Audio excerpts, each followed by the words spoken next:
একটি মেয়েকে পটাবার জন্য আমি বিতর্ক করেছিলাম, কিন্তু আজকে তোমরা এসছো, কেউ প্রধানমন্ত্রী হবা, কেউ হিলারি হবা। কি ভয়ঙ্কর মিথ্যা কথা।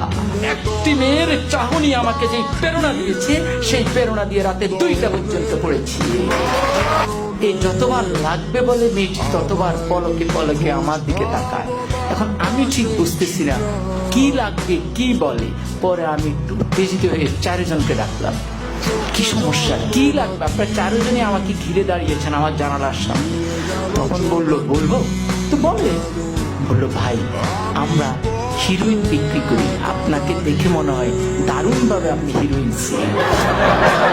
ফলে যে মেয়েটির কাছে আমি এয়ারপোর্টের সামনে নায়ক হয়ে উঠলাম, আখাউড়ায় হয়ে গেলাম হিরোইন ছি, বাকি সময় আমি আর তার দিকে ভুলও তাকাই। কিন্তু মেয়েটি ওই হিরোইন ছি বলার পর যে মুচকি হাসি দিয়েছে, সে হাসিটি আজও আমি ভুলিনি।